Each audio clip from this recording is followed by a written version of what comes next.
WBP কেপির ভাই বোনেরা, তাহলে কি ধূপ ধুনো দিতে শুরু করে দিয়েছো? জানি খুব টেনশনে আছো। আর তো কিছু করার নাই, যেটা হয়ে গেছে, যেরকম পরীক্ষা হয়ে গেছে সেই অনুযায়ী ফল পাবে, সেটা 100% সত্য।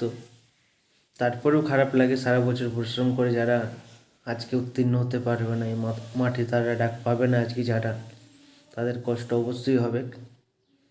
কিন্তু নিজেকে ভেঙে ফেলো না, আবার নতুন করে তৈরি করো নিজেকে। অনেকেরই হবে নাই, ঠিক আছে? হয়তো 10 লক্ষ পরীক্ষা দিলে কত 10,000 জন পাবে, 9,90,000 জন এমনিতেই পাবে নাই, আমরা জানি। তারপরেও আমরা পরীক্ষা দিই। আর সরকার চাইলে সব কিছুই করতে পারে, কিন্তু সরকার চাইবে না বন্ধু। ওই ভিক্ষা দানের মতো 2,000 5,000 করে ভ্যাকেন্সি বার করবে।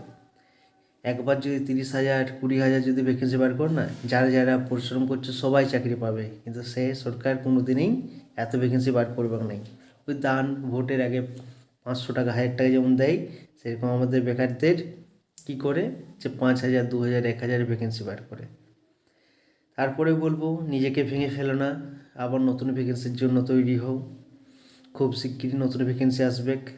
আর যারা 40 পাচ্ছ, একদম ভয় পাও না। 40 42 ইউয়ার যারা পাচ্ছ, তারা মাঠ শুরু করে দাও। কাটো এত যাবে না, 50 51 52 যারা বলছে, ভুল বলছে, এত কাটো কখনোই যাবে না। পরীক্ষা এত ভালো কারোই হয়নি। আর যারা এসটি জেনারেল আছো, এসসি এসটি আছো, তারা 37-এর নিচেও পাচ্ছ, 37 পাচ্ছ, তারাও মাঠ শুরু করে দাও, ভেঙে পড়ো না। আর আজকেই তো বুঝতে পারবে কাট অফ কত হচ্ছে না হচ্ছে সাধারণত। যাই হোক, যারা পাস করবে কমেন্টে জানিও। আর আমার এই চ্যানেলটা শুরু করেছি, হয়তো আজ 10টার মতো সাবস্ক্রাইবার লাগবে, তাহলে আমি লাইভ ভিডিও করতে পারবো। লাইভ ভিডিও করে আমি তোমাদের আপডেট প্লাস জিআই যেটা গুরুত্বপূর্ণ, সেটার ক্লাস আমি অফলাইনে করাতাম এতদিন। এখন থেকে ভাবছি অনলাইনেও তোমাদের হেল্প করবো যতটা পারবো। এমনকি জিকে, এখান থেকে জিকের আপডেট পাবে, তাই চ্যানেলটাকে একটু সাবস্ক্রাইবার করে রাখো। ওকে, টাটা।